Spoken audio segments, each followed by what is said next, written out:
Study IQ IAS, आपका selection हमारा mission. दोस्तों, इतिहास की परतें जितनी गहरी हैं उतनी ही विवादों से भरी भी होती हैं। और हाल ही में छावा मूवी के रिलीज के बाद एक पुरानी बहस फिर से जोर पकड़ रही है कि क्या औरंगजेब हमारे इतिहास का सबसे क्रूर और बर्बर शासक था? क्या उसे भारत का सबसे बड़ा विलन कहना सही होगा? कहा जाता है कि औरंगजेब हिंदू धर्म के खिलाफ था। उसने मंदिरों को तोड़वाकर मस्जिदें बनवाई, जबरन धर्म परिवर्तन के लिए जजिया टैक्स लगाया और सिख गुरुओं समेत कई सनातनियों का कत्लेआम किया। उसके शासनकाल को भारत के इतिहास का सबसे काला अध्याय बताया जाता है। लेकिन जब हम इतिहास में पीछे मुड़कर देखते हैं तो क्या हमें ब्रिटिश हुकूमत की वो बर्बरताएं याद नहीं आती, जिस हुकूमत ने बंगाल के अकाल में 1 करोड़ लोगों को मौत के घाट उतार दिया, जिसने 1857 की क्रांति को कुचलने के लिए 8 लाख मासूम लोगों की बलि चढ़ा दी, जिसने देश को एक लकीर खींचकर 2 टुकड़ों में बांट दिया, जिससे मानव इतिहास का सबसे बड़ा फोर्स्ड माइग्रेशन हुआ, जिसने जलियांवाला बाग में निहत्थे भारतीयों पर गोलियां बरसाईं और हजारों क्रांतिकारियों को अंडमान की जेलों में अमानवीय यातनाएं दी। ब्रिटिश इतिहास खून से लिखा गया, लेकिन अजीब बात यह है कि आज हम ब्रिटिशर्स को माफ कर चुके हैं। वे हमारे मेहमान बनकर आते हैं, हम उनका मुस्कुराकर स्वागत करते हैं। वायसराय हाउस में आज हमारे राष्ट्रपति रहते हैं, हम उनकी भाषा बोलने में गर्व महसूस करते हैं। लेकिन औरंगजेब, उसका नाम आते ही आज हम नफरत से भर जाते हैं। लेकिन क्या आज हम चर्चिल का नाम लेने पर उसी घृणा को महसूस कर पाते हैं? क्योंकि चर्चिल ने तो 30 लाख से ज्यादा बंगालियों को भूख से तड़पने के लिए छोड़ दिया था। ऐसे में सवाल यह उठता है कि क्या इतिहास के सबसे बड़े विलेन की पहचान सिर्फ हमारी सहूलियत के हिसाब से तय हो रही है? इसी सवाल को समझने के लिए आज के इस वीडियो में हम फैक्ट्स एंड एविडेंस के बेसिस पर औरंगजेब और ब्रिटिश रूल दोनों की ब्रुटैलिटी एक साथ एक्सप्लेन करेंगे और यह तय करने की कोशिश करेंगे कि जब हमें औरंगजेब की बर्बरता याद दिलाई जाती है, जो दिलाई जानी चाहिए भी, तो क्या ठीक उसी समय हमें ब्रिटिश हुकूमत की वो यातनाएं भी याद हैं जिनके जख्मों से हमारा देश आज तक उबर नहीं पाया और जिनकी सोच से आज भी हमारा देश मानसिक रूप से गुलाम है। लेकिन इस वीडियो की शुरुआत करेंगे औरंगजेब और उसकी उन क्रूरताओं की कहानियों से जिसने मुगल इतिहास को उसका सबसे बड़ा एवल एम्पेरर बना दिया। दोस्तों, अगर आप यूपीएससी एस्पिरेंट हैं तो आपके लिए गेम चेंजिंग अपॉर्चुनिटी है स्टडी IQ का नया संपूर्ण बैच। एक कॉम्प्रिहेंसिव प्रोग्राम जिसमें टॉप एडुकेटर्स के साथ 1000+ आवर्स की live classes, personalized mentorship and hand written notes से लेकर PRP MRP जैसे इंटेंसिव प्रोग्राम्स हैं। प्रीलिम्स और मेंस स्कॉलरशिप के तहत प्रीलिम्स क्लियर करने पर पूरी फीस रिफंड हो जाएगी। टॉप परफॉर्मर्स के लिए हर मंथ 11,000 रुपीज का cash reward, economically weaker sections के लिए स्पेशल उड़ान स्कॉलरशिप भी है।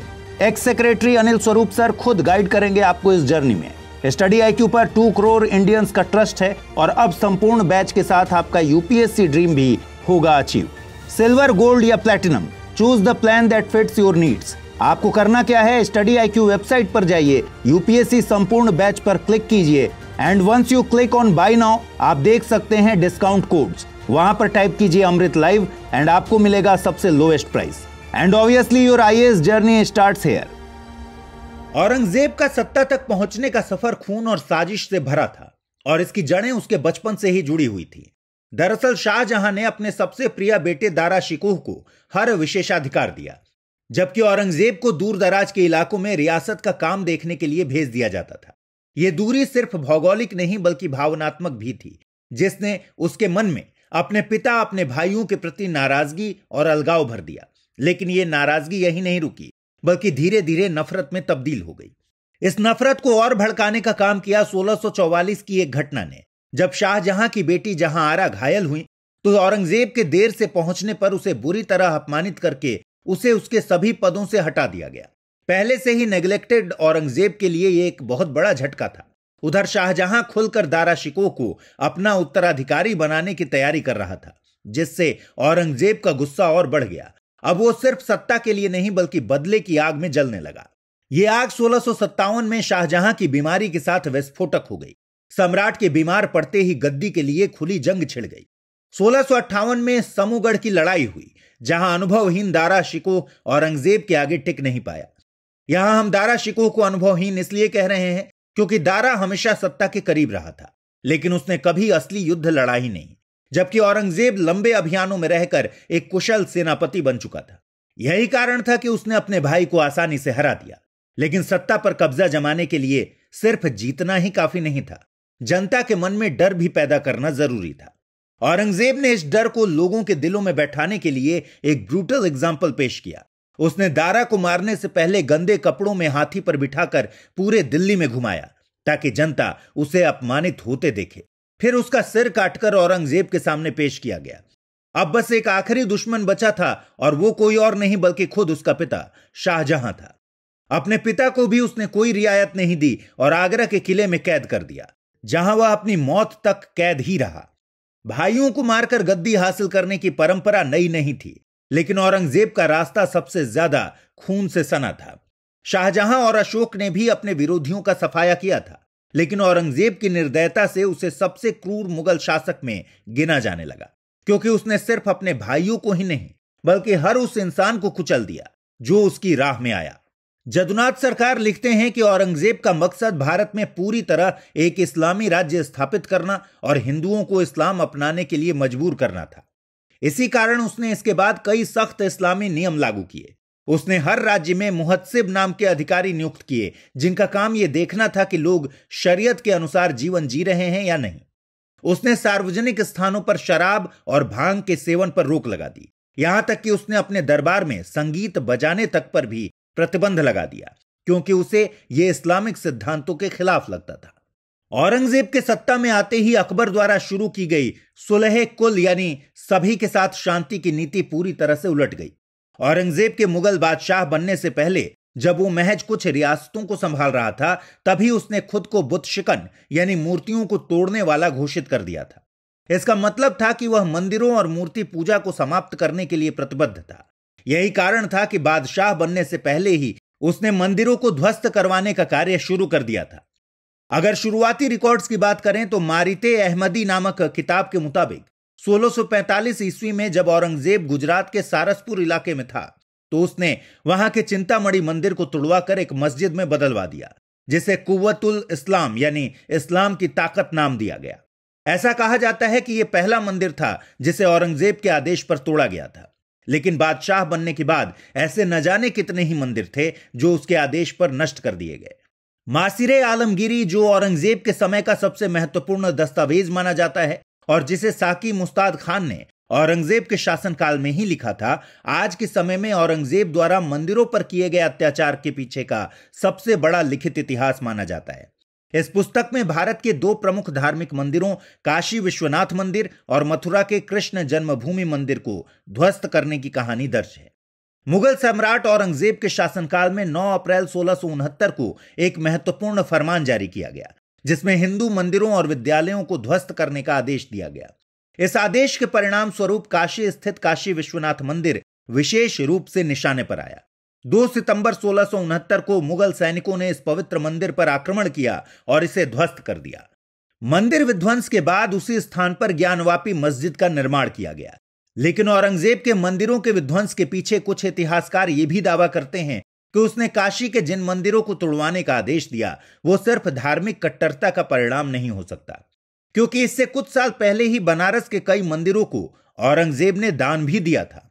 अब ऐसे में यह समझने की कोशिश की जाए कि जब खुद औरंगजेब ने कुछ साल पहले बनारस में मंदिरों के संचालन के लिए दान दिया था, तो उसके कुछ साल बाद ऐसा क्या हो गया कि उसने हिंदुओं की आस्था के सबसे बड़े केंद्र के रूप में माने जाने वाले विश्वनाथ मंदिर को ही तोड़वा दिया। दोस्तों, इस सवाल का जवाब रिचर्ड ईटन की किताब द पर्शियनेट एज में मिलता है। इस किताब के अनुसार 1669 असल में वो साल था जब बनारस में औरंगजेब के खिलाफ विद्रोह हुआ था। इस विद्रोह को कोई और नहीं बल्कि वही जमींदार लीड कर रहे थे जो उस समय छत्रपति शिवाजी महाराज से बहुत प्रभावित थे। दोस्तों, ये तो सबको पता ही है कि उस समय छत्रपति शिवाजी महाराज औरंगजेब के लिए एक बड़ी चुनौती बने हुए थे। वो एक स्वतंत्र मराठा राज्य की स्थापना के लिए संघर्ष कर रहे थे और इसी कोशिश में उन्होंने कई मुगलिया इलाकों पर हमले किए थे। 1664 में उन्होंने सूरत पर हमला किया था, जो मुगलों के सबसे समृद्ध शहरों में से एक था। इस हमले से नाराज होकर औरंगजेब ने अगले ही साल छत्रपति शिवाजी महाराज को रोकने के लिए एक बड़ी सेना भेजी। इस लड़ाई के बाद छत्रपति शिवाजी महाराज को धोखे से आगरा बुलाकर औरंगजेब ने उन्हें नजरबंद कर दिया, लेकिन छत्रपति शिवाजी महाराज ने चतुराई से वहां के लोकल लोगों की मदद ली और एक टोकरी में छिपकर कैद से भागने में कामयाब रहे। जैसे ही छत्रपति शिवाजी महाराज आगरा से भागने में सफल हुए, वैसे ही उनके समर्थकों ने बनारस में भी विद्रोह शुरू कर दिया। बहुत से इतिहासकार मानते हैं कि इसी विद्रोह से खफा होकर औरंगजेब ने बनारस के मंदिरों को ध्वस्त करने का आदेश दे दिया। रिचर्ड ईटन बताते हैं कि औरंगजेब ने अपने इस आदेश में काशी विश्वनाथ को इसलिए चुना क्योंकि इसे राजा मान सिंह द्वारा बनवाया गया था और औरंगजेब को यह सूचना मिली थी कि छत्रपति शिवाजी महाराज के भागने में राजा मान सिंह के परपोते ने सबसे बड़ा योगदान दिया था। इसी कारण औरंगजेब ने काशी विश्वनाथ मंदिर के विध्वंस के जरिए राजा मान सिंह के परिवार से बदला लेने की योजना बनाई और इस दौरान न केवल मंदिर तोड़ा गया बल्कि वहां पर मौजूद कई लोगों की निर्मम हत्या भी कर दी गई। इतिहासकारों का यह भी कहना है कि औरंगजेब की तरह ही अन्य मुगल बादशाहों ने भी राजनीतिक कारणों से मंदिरों को ध्वस्त करने के आदेश दिए थे। दरअसल उन हिंदू मंदिरों से जुड़े राज्यों के प्रभाव को कम करने के लिए इस तरह के तरीके आजमाए जाते थे। यहां तक कि कुछ हिंदू शासकों पर भी ये आरोप लगे हैं कि उन्होंने अपने शासनकाल में विरोधी राज्यों के प्रमुख मंदिरों और बौद्ध मठों को ध्वस्त करवाया था। लेकिन इतिहासकारों की यह व्याख्या औरंगजेब के कृत्य को सही नहीं ठहरा सकती। अपनी राजनीतिक महत्वाकांक्षा के लिए लाखों लोगों की आस्था के केंद्र को इस तरह नष्ट करना न केवल अमानवीय है बल्कि हर युग में ऐसी घटनाओं की निंदा की जानी चाहिए। मंदिरों के डिमोलिशन के साथ ही औरंगजेब ने हिंदुओं के खिलाफ जो सबसे बड़ा दूसरा अत्याचार किया वो था उन्हें इस्लाम अपनाने के लिए मजबूर करना, जिसे जजिया कर के नाम से जाना जाता है। दोस्तों, जजिया टैक्स मूल रूप से मुगल बादशाहों द्वारा हिंदुस्तान के उन लोगों पर लगाया जाता था जो इस्लाम के अलावा किसी और धर्म का पालन करते थे। लेकिन अकबर ने अपने शासनकाल में इस टैक्स को खत्म कर दिया था और सभी धर्मों को मानने की पूरी छूट दे दी थी। अकबर के बाद के मुगल बादशाह शायद इसे भूल भी गए थे, लेकिन जब औरंगजेब सत्ता में आया तो उसे हिंदुओं से मिलने वाली लगातार चुनौतियां परेशान करने लगीं। इसके अलावा मंदिरों के विध्वंस के बाद अपनी कट्टर इस्लामी छवि को और मजबूत करने के लिए उसने जजिया टैक्स को दोबारा लागू किया। आमतौर पर कहा जाता है कि औरंगजेब ने यह टैक्स देश भर के हिंदुओं का इस्लामीकरण करने के इरादे से लगाया, लेकिन कई ऐतिहासिक प्रमाण इस धारणा को पूरी तरह से पुष्ट नहीं करते। अगर यह टैक्स धर्मांतरण के लिए ही लागू किया गया होता तो यह उम्मीद की जाती कि यह इतना भारी भरकम होता कि गरीब हिंदू इसे चुका ही न पाते और इस्लाम कबूल करने को मजबूर हो जाते। लेकिन इसके विपरीत जजिया एक फिक्स टैक्स नहीं था, बल्कि यह लोगों की आय के हिसाब से 3 अलग अलग श्रेणियों में बटा था। इसकी दर 0.5% से 6% तक थी, यानी गरीबों से कम और अमीर हिंदुओं से अधिक टैक्स वसूला जाता था। इतिहासकारों का कहना है कि इस टैक्स की दर इस तरह बनाई गई थी कि हर तबके का व्यक्ति इसे चुका सके। अब सवाल उठता है कि अगर औरंगजेब ने इसे धर्मांतरण के लिए नहीं लागू किया तो फिर इस अतिरिक्त टैक्स की वजह क्या थी? इतिहासकार बताते हैं कि जब औरंगजेब सत्ता में आया तब लंबे युद्धों और शाहजहां के फिजूल खर्ची के कारण मुगल खजाना खाली हो चुका था। साथ ही वह अपने शासन में कई ऐसे नए इलाके शामिल कर चुका था जहां से खजाने में बहुत अधिक टैक्स नहीं आता था। यही वजह थी कि अपने राजस्व को बढ़ाने के लिए उसने जजिया टैक्स को फिर से लागू कर दिया। अब्राहम एराली की किताब the Mughal world life in India's last golden age भी इस बात की पुष्टि करती है कि औरंगजेब का यह टैक्स पूर्ण रूप से धर्मांतरण के इरादे से नहीं लगाया गया था। इस किताब में बताया गया है कि औरंगजेब के समय गरीब, बेरोजगार और अपंग लोगों को जजिया से छूट दी गई थी और इसके अलावा सबसे हैरानी की बात तो यह है कि ब्राह्मणों को पूरी तरह से जजिया से मुक्त रखा गया था, क्योंकि उन्हें हिंदू धर्म के स्पिरिचुअल लीडर के तौर पर देखा जाता था। इसके साथ ही मुगल प्रशासन में काम करने वाले हिंदू अधिकारियों को भी जजिया से मुक्त रखा गया था। यानी यह बात तो साफ है कि जजिया का असली उद्देश्य पूर्ण धर्म परिवर्तन नहीं था, लेकिन इसका मतलब यह कतई नहीं था कि जजिया हिंदुओं के प्रति भेदभावपूर्ण नीति नहीं थी। आज के समय में अगर किसी समुदाय पर सिर्फ इसलिए टैक्स लगाया जाए कि वे किसी दूसरे धर्म को मानते हैं तो यह पूरी तरह अन्यायपूर्ण होगा। औरंगजेब का यह टैक्स हिंदुओं की आस्था के खिलाफ एक सिंबल था और इस बात का सबूत था कि उसके शासनकाल में हिंदू दूसरे दर्जे के नागरिक माने जाते थे। ऐसा हम इसलिए कह रहे हैं क्योंकि मुगल शासन में ही मुसलमानों के ऊपर भी एक धार्मिक टैक्स था जिसे ज़कात कहा जाता था और जिसे अन्य करों के अलावा अलग से देना होता था। लेकिन औरंगजेब ने ज़कात को पूरी तरह से खत्म कर दिया। इससे यह स्पष्ट होता है कि ज़कात को खत्म करना और जजिया को दोबारा लागू करने का मकसद भले ही सीधे धर्मांतरण न रहा हो, लेकिन इस टैक्स के जरिए औरंगजेब हिंदुओं को रिलीजियसली इंफीरियर फील कराना चाहता था। लेकिन यह बात भी कहना पूरी तरह से गलत होगा कि औरंगजेब के समय में धर्म परिवर्तन कोई बड़ा मुद्दा नहीं था, क्योंकि अगर ऐसा नहीं होता तो औरंगजेब और सिख गुरुओं के बीच जंग नहीं होती।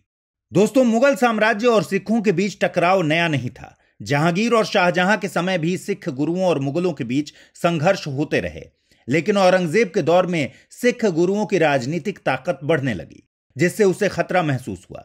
उसी दौरान जब सिख गुरुओं ने मंदिरों के विध्वंस और जजिया से होने वाले धर्मांतरण का विरोध किया, तो औरंगजेब ने इसे अपने खिलाफ विद्रोह मान लिया। उसे लगा कि गुरु तेग बहादुर का प्रभाव लगातार बढ़ रहा है, खासकर तब जब कश्मीरी पंडितों के जबरन धर्मांतरण के खिलाफ उन्होंने आवाज उठाई।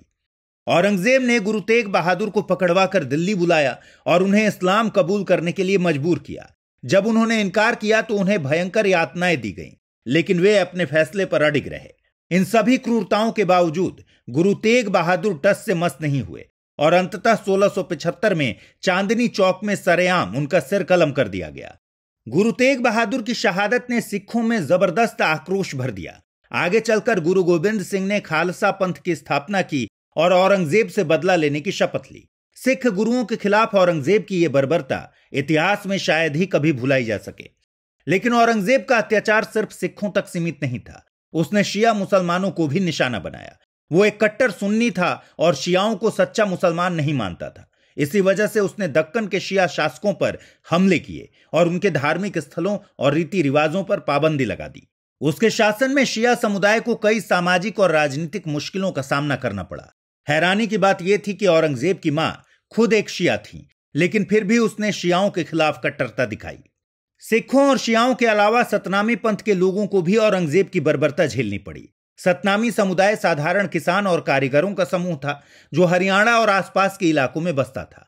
वे भक्ति मार्ग में विश्वास रखते थे और किसी भी तरह के सामाजिक भेदभाव को नहीं मानते थे। शुरू में मुगलों से उनका कोई सीधा संघर्ष नहीं था, लेकिन 1672 में एक छोटी सी घटना बड़े नरसंहार में बदल गई। एक मुगल सैनिक का सतनामियों के गांव में झगड़ा हुआ और जब एक सतनामी ने विरोध किया तो सैनिक ने उसे मार डाला। इस हत्या से गुस्साए सतनामियों ने उस सैनिक को मार दिया।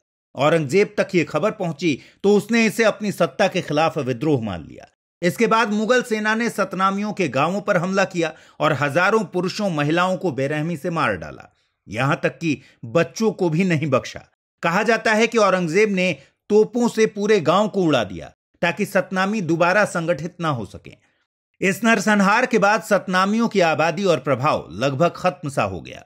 इन घटनाओं से साफ है कि औरंगजेब भारतीय इतिहास के सबसे निरंकुश और बर्बर शासकों में से एक था। उसकी क्रूरता को इतिहास शायद ही कभी भुला पाएगा और शायद ही भविष्य में इसकी आलोचना में कोई कमी आएगी। लेकिन क्या औरंगजेब का दौर ही भारत का सबसे काला अध्याय था? शायद नहीं, क्योंकि औरंगजेब के बाद मुगलिया सल्तनत का पतन शुरू हुआ और ब्रिटिश शासन का दौर आया, जिसके बाद अंग्रेजों ने भारत के साथ जो बर्बरता की, जब आप उसके बारे में जानेंगे तो शायद औरंगजेब को भारत के इतिहास का सबसे बड़ा विलन या उसके टाइम पीरियड को सबसे क्रूएल टाइम पीरियड कहने से पहले एक बार जरूर सोचेंगे, जिसकी शुरुआत हम 18वीं सदी की उस घटना से करते हैं जिसे द ग्रेट बंगाल फैमिन कहा गया, यानी बंगाल का पहला अकाल। 18वीं सदी भारत में ईस्ट इंडिया कंपनी के स्थापित होने का दौर था। प्लासी और बक्सर की लड़ाइयों के बाद कंपनी ने बंगाल, बिहार और उड़ीसा पर अपना नियंत्रण स्थापित कर लिया था। अंग्रेजों का मकसद केवल अधिक से अधिक धन लूटना था, न कि जनता की भलाई करना। यही कारण है कि उन्होंने किसानों से अत्यधिक कर वसूलना शुरू कर दिया, जिससे उनके पास खुद के खाने के लिए भी अनाज नहीं बचता था। जहां मुगलों के शासन में किसान कुल उपज का 10% टैक्स के रूप में देते थे, वहीं अंग्रेजों ने इसे बढ़ाकर 50% तक कर दिया। लेकिन क्रूरता यही नहीं रुकी। पहले किसान अनाज उपजाते थे और उसी से अपना जीवन यापन करते थे, लेकिन अंग्रेजों ने इन इलाकों के किसानों को जबरन नील, अफीम और जूट जैसी नकदी फसलें उगाने के लिए मजबूर कर दिया। इससे व्यापारिक लाभ तो बढ़ा, लेकिन खाद्यान्न की भीषण कमी हो गई। जिन खेतों में कभी अनाज उपजता था, वहां अब सिर्फ अंग्रेजों की मुनाफाखोरी के लिए नकदी फसलें उगाई जा रही थी। नतीजा यह हुआ कि लोग अनाज खरीदने को मजबूर हो गए, लेकिन भारी करों के बाद उनके पास इतने पैसे ही नहीं बचते थे कि वे भोजन खरीद सके। फिर आया साल 1769 का, जब बंगाल में बारिश नहीं हुई, जिससे फसलें कमजोर पड़ गईं। अगले साल हालात और भयावह हो गए। तालाब सूख गए, अनाज खत्म हो गया और लोग खाने के लिए पेड़ों की छाल और मरे हुए जानवरों का मांस खाने को मजबूर हो गए। भूख से तड़पते लोग सड़कों पर दम तोड़ रहे थे। कई गांव वीरान हो गए तो कई माता पिता ने अपने बच्चों को बेच तक दिया ताकि कुछ पैसे में अनाज खरीदा जा सके। स्थिति इतनी भयावह थी कि इंसान को खाने तक पर मजबूर हो गया। अंग्रेज अधिकारी विलियम बोल्ट्स ने अपनी रिपोर्ट में लिखा कि बंगाल की धरती पर अब सिर्फ कंकाल बचे हैं, किसान तो जैसे गायब ही हो गए हैं। इतनी बड़ी तबाही के बावजूद अंग्रेजों ने कोई राहत कार्य नहीं किया। उल्टा जब बंगाल की जनता भूख से मर रही थी तब ईस्ट इंडिया कंपनी ने उसी साल इंग्लैंड को 15 मिलियन पाउंड का राजस्व भेजा, जो आज के अरबों रुपए के बराबर होता है। अनाज के भंडार भरे पड़े थे, लेकिन जरूरतमंदों को एक दाना तक नहीं दिया गया। इस अकाल में करीब 1 करोड़ लोग मारे गए, जो उस समय बंगाल की कुल आबादी का 1/3 था। यह अंग्रेजों की क्रूरता का ऐसा उदाहरण था जिसके आगे किसी भी मुगल या विदेशी आक्रमणकारी की बर्बरता फीकी पड़ जाती है। लेकिन यह केवल शुरुआत थी। इसके बाद जब 1857 का विद्रोह हुआ तो अंग्रेजों ने उसे कुचलने के लिए जो बर्बरता दिखाई वो औरंगजेब की क्रूरता को भी पीछे छोड़ देती है। दोस्तों, 1857 के पहले विद्रोह की सबसे बड़ी वजह थी उस जमाने में अंग्रेजों द्वारा बनाई गई इनफील्ड राइफलें, जिनके कारतूसों को दांत से काटकर राइफल में लगाना पड़ता था। जब इस राइफल को भारतीय सैनिकों के बीच लाया गया तो उन दिनों यह अफवाह फैल गई कि इनमें गाय और सुअर की चर्बी लगाई गई है। लिहाजा मुसलमान भी उन्हें छूने से कतरा रहे थे और हिंदू भी। लेकिन इसके अलावा और भी कारण थे जिससे सैनिकों में असंतोष पनप रहा था, जिसमें एक सबसे बड़ा कारण था भारतीय सैनिकों को लड़ाई के लिए विदेशों में यानी समुद्र पार भेजा जाना। ब्राह्मणों में मान्यता थी कि अगर उन्होंने किसी समुद्र को पार कर लिया तो उनका धर्म नष्ट हो जाता है, जिस वजह से हिंदू सोल्जर्स इस तरह की लड़ाइयों में नहीं जाना चाहते थे, क्योंकि उन्हें बाद में समाज से निकाल दिया जाता था। इसके अलावा इंडियन सोल्जर्स को बहुत मेहनत करने के बाद भी प्रमोशन नहीं मिलता था और भारतीय सैनिक सूबेदार के पद के ऊपर नहीं जा सकते थे। इन्हीं सब कारणों से मेरठ से बंगाल जाने वाली एक टुकड़ी ने अपने साथ चल रहे ब्रिटिश ऑफिसर्स की हत्या कर दी और उसके बाद दिल्ली की तरफ बढ़ गए। यहीं से शुरू हुए इस विद्रोह ने अंग्रेजों की हैवानियत की पहली झलक दुनिया को दिखाई। इस विद्रोह को दबाने के लिए ब्रिटिश अधिकारी सर जॉन लॉरेंस ने तुरंत कार्रवाई की और पंजाब में 30,000 से अधिक हिंदुस्तानी सैनिकों को निःशस्त्र कर दिया। उसने सेना और तोपखाने को दिल्ली की तरफ भेजा और सितंबर 1857 में दिल्ली पर कब्जा कर लिया गया। दिल्ली से खदेड़े जा चुके अंग्रेजों ने वापसी कर ली। ऐसा करने में सबसे बड़ा रोल निभाया अंबाला से आए सैनिकों ने, जिन्होंने इस विद्रोह की बाजी पलट दी और अंग्रेज एक बार फिर से दिल्ली में दाखिल हो गए। अंग्रेजों ने यहां जमकर कत्लेआम किया। दिल्ली के सिर्फ एक मोहल्ले कच्चा चला में एक दिन के अंदर 1400 लोग मारे गए। इस हत्याकांड के बाद उस समय के 19 साल के ब्रिटिश सैनिक एडवर्ड वेबार्ड ने अपने अंकल को लिखे पत्र में बताया कि मैंने इससे पहले बहुत से भयावह दृश्य देखे हैं, लेकिन मैंने जो कल देखा है, मैं ईश्वर से प्रार्थना करता हूं कि वो मुझे ऐसा दृश्य कभी न दिखाए। 1857 के विद्रोह को कुचलने के बाद अंग्रेजों ने केवल विद्रोहियों को ही नहीं बल्कि पूरे भारतीय समाज को अपना निशाना बनाया। मुगल सल्तनत के अंतिम बादशाह बहादुर शाह जफर को तो अंग्रेजों ने जान से नहीं मारा, लेकिन उनके तीनों बेटों को पॉइंट ब्लैंक रेंज से गोली मार दी गई। यह अंग्रेजों की एक सोची समझी रणनीति थी, जिससे वे ये सुनिश्चित करना चाहते थे कि मुगल वंश पूरी तरह से खत्म हो जाए। इसके बाद दिल्ली में खुलेआम हत्याएं शुरू हो गई। पूरा शहर तबाह कर दिया गया। ब्रिगेडियर जनरल जॉन निकोलसन, जिसे दिल्ली को वापस जीतने की जिम्मेदारी दी गई थी, उसने सुझाव दिया था कि विद्रोहियों को जिंदा जलाने, खंभों पर लटकाने या उनकी खाल उतारने का कानून पास किया जाए। हालांकि वो खुद युद्ध में मारा गया, लेकिन उसकी ये मांग ब्रिटिश सेना की मानसिकता को दर्शाती है। मशहूर पत्रकार सर विलियम रसल ने 23 फरवरी 1859 को अपनी डायरी में लिखा कि रास्ते में मिलने वाले भारतीयों को बिना किसी जांच के फांसी दे दी जाती थी। 2 दिनों में 42 लोगों को सड़क के किनारे लटका दिया गया और 12 लोगों का सिर्फ इस कारण से सिर कलम कर दिया गया कि वे मार्च करते समय गलत डायरेक्शन में देख रहे थे।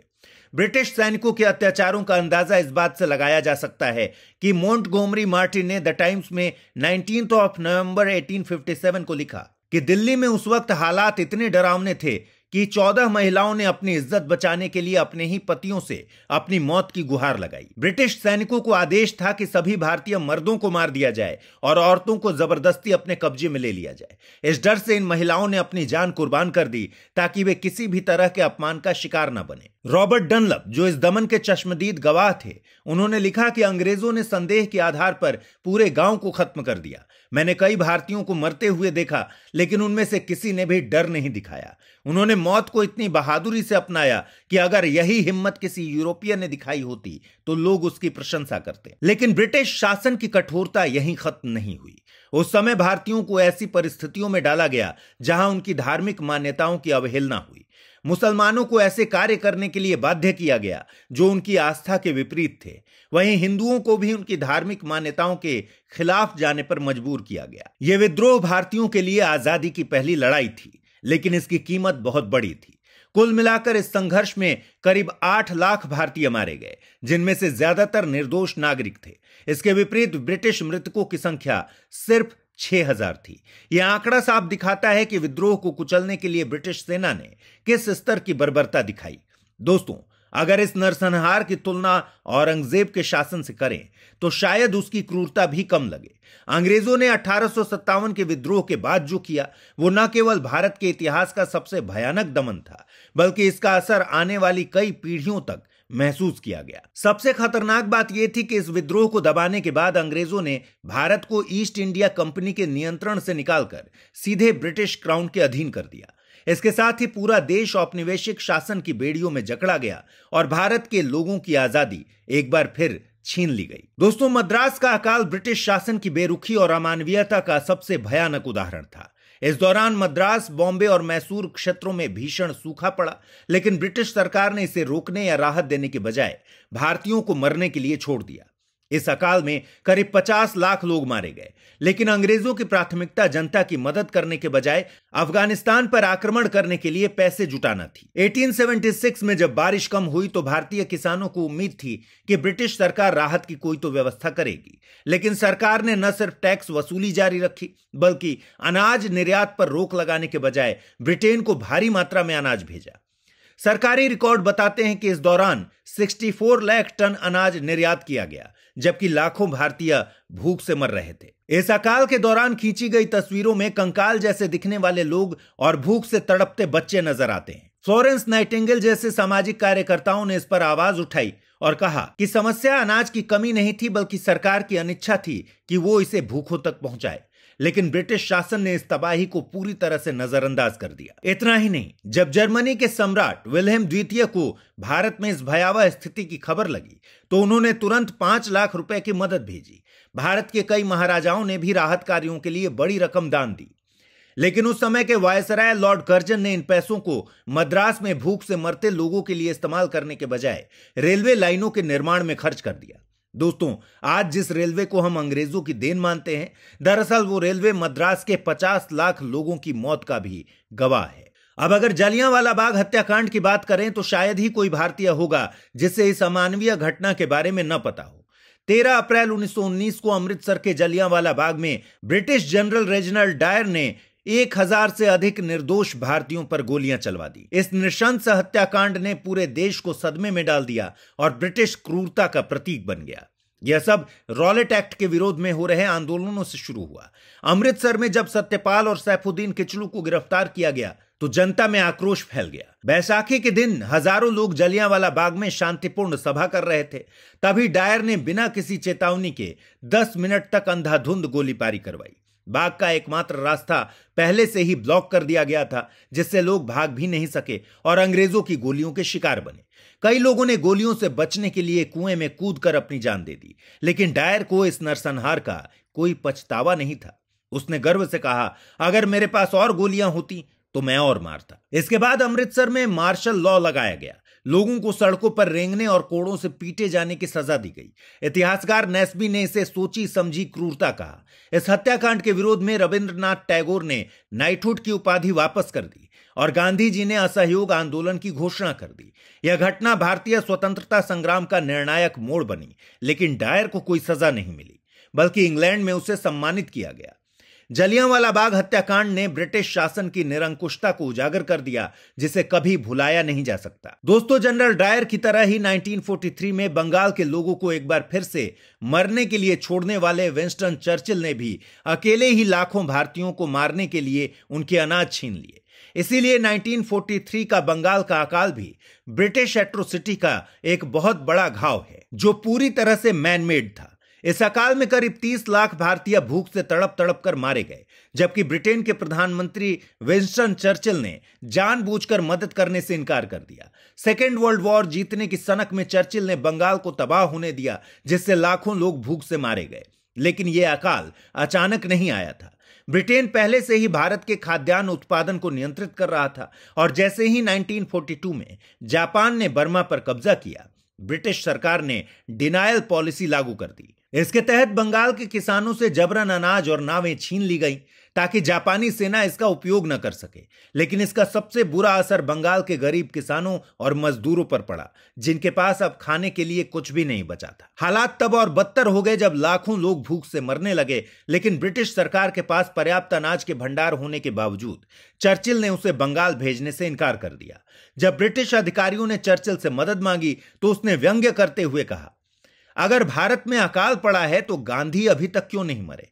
इतना ही नहीं, अमेरिका और कनाडा से आने वाले अनाज के जहाजों को भारत के बजाय यूरोप भेज दिया गया। इतिहासकार मधुश्री मुखर्जी अपनी किताब चर्चिल्स सीक्रेट वॉर में लिखती हैं, ब्रिटिश सरकार के पास संसाधन थे, लेकिन चर्चिल ने भारतीयों की मदद करने के बजाय अनाज को स्टॉक में रखने और सैनिकों के लिए इस्तेमाल करने का आदेश दिया। यह सिर्फ अकाल नहीं था, बल्कि एक सुनियोजित नरसंहार था। ब्रिटिश अधिकारी लियोनार्ड गार्डन ने इसे इतिहास का सबसे अनावश्यक और निर्मम अकाल बताया। जब चर्चिल के सलाहकारों ने बंगाल के लिए अनाज भेजने की सिफारिश की तो उसने तंज कसते हुए कहा कि भारतीय खुद को जरूरत से ज्यादा पैदा कर लेते हैं, यानी वो भारतीयों की मौत को उनकी अपनी गलती मानता था। इस अकाल में हालात इतने भयावह हो गए थे कि लोग सड़कों पर मर रहे थे। कई रिपोर्ट्स में यह भी सामने आया कि कई जवान लोग अपने बूढ़े मां बाप को अपना भोजन बनाने पर मजबूर हो गए। बीबीसी रिपोर्टर इयान स्टीफेंस ने लिखा, कलकत्ता की सड़कों पर लाशें ऐसे पड़ी थी जैसे टूटी हुई गुड़िया, लेकिन ब्रिटिश सरकार ने इसे रोकने के लिए कोई कदम नहीं उठाया। यह अकाल बताता है कि कैसे ब्रिटिश हुकूमत ने भारत को सिर्फ एक उपनिवेश समझा, जिसे जरूरत पड़ने पर बलि चढ़ाया जा सकता था। यह भी दिखाता है कि चर्चिल जैसे नेताओं के लिए भारतीयों की मौत सिर्फ एक संख्या थी, कोई मानवीय त्रासदी नहीं। लेकिन सबसे बड़ा अन्याय यह था कि इस क्रूरता के लिए चर्चिल को अपराधी ठहराने के बजाय द्वितीय विश्व युद्ध का हीरो बना दिया गया। यहां तक कि उसे बाद में नोबेल पुरस्कार तक दे दिया गया। दोस्तों, इन तमाम घटनाओं को देखने के बाद यह साफ है कि अंग्रेजों की कोई एक भी घटना पूरी मुगल काल की क्रूरता पर भारी पड़ती है। लेकिन यह वीडियो यह साबित करने के लिए नहीं है कि औरंगजेब बहुत अच्छा या नेक मुगल बादशाह था, बल्कि यह वीडियो इतिहास को एक समग्र दृष्टिकोण से समझने के लिए है, ताकि हम ये जान सकें कि अकेले किसी एक शासक को सबसे बड़ा विलन या इविल घोषित कर देना और फिर उस धर्म से जुड़े सभी लोगों को उसी अपराध का दोषी मान लेना हमारे समाज में अराजकता को जन्म देता है। अगर हमें इतिहास में भारत के साथ हुई बर्बरताओं को समझना है तो हमें हर पहलू को तटस्थ रूप से देखना होगा और फिर उन्हें एक साथ मापने की कोशिश करनी होगी। अब सवाल उठता है कि औरंगजेब और ब्रिटिशर्स में कौन ज्यादा बर्बर था। इसका जवाब यह है कि दोनों की ही बर्बरताएं इतिहास कभी भुला नहीं पाएगा। लेकिन ब्रिटिश शासन का असर आज भी हमारे समाज का हिस्सा बना हुआ है। हम आज भी उसी ब्रिटिश कॉलोनियल सिस्टम को फॉलो कर रहे हैं जिसने भारत को ऐसे गहरे जख्म दिए जिनका मरहम हम आज तक ढूंढ रहे हैं। अगर इसे केवल संपत्ति के नजरिए से भी देखें तो औरंगजेब ने अपने शासन काल में जो भी धन संपत्ति भारत से अर्जित की वो यहीं रही और 300 साल तक मुगल सल्तनत का हिस्सा बनी। यहां तक कि अपनी मौत के समय औरंगजेब ने कहा था कि उसे वहीं दफनाया जाए जहां इसकी मृत्यु हो और उसकी कब्र पर कोई मजार ना बनाई जाए। उसने यह भी कहा था कि जो भी मैंने किया उसके लिए अल्लाह मुझे कभी माफ नहीं करेगा, इसलिए मेरे जनाजे का खर्च उन्हीं 4 रुपयों से किया जाए जो मैंने खुद टोपियां सिलकर कमाए हैं। मुगल खजाने से एक भी पैसा मुझ पर खर्च ना किया जाए। लेकिन दूसरी तरफ अंग्रेजों ने भारत से सिर्फ उसकी संपत्ति ही नहीं छीनी, बल्कि उसे गहरे घाव देकर एक थर्ड वर्ल्ड कंट्री का दर्जा देकर चले गए। भारत, जिसे कभी सोने की चिड़िया कहा जाता था, उसे इतना लूटा गया कि उसकी हालत ऐसी हो गई जिससे वो आज तक उबरने की कोशिश कर रहा है। विडंबना यह है कि जहां एक ओर हम किसी ब्रिटिश नागरिक के प्रति सम्मान प्रकट करने में कोई कसर नहीं छोड़ते, वहीं दूसरी ओर अपने ही देश के मुसलमानों को ऐतिहासिक आक्रांताओं का वंशज बताकर अपने देश के ही कई लोग उनसे दूरी बना लेते हैं। यह विरोधाभास हमारे सामाजिक दृष्टिकोण और ऐतिहासिक चेतना पर एक गंभीर प्रश्न चिन्ह खड़ा करता है। यह इतिहास हमें यही सिखाता है कि यदि हम किसी शासन या विचारधारा की क्रूरता को नहीं भूल सकते तो हमें उसके द्वारा बनाए गए सिस्टम को भी नहीं अपनाना चाहिए, फिर चाहे वो औरंगजेब हो या ब्रिटिश हुकूमत। हमें इतिहास से सबक लेकर एक निष्पक्ष और न्यायपूर्ण समाज की ओर बढ़ना चाहिए। लेकिन क्या हमारे देश में अभी ऐसा संभव है? आप हमें कमेंट करके जरूर बताइएगा। स्टडी IQ IAS, आपका सिलेक्शन हमारा मिशन।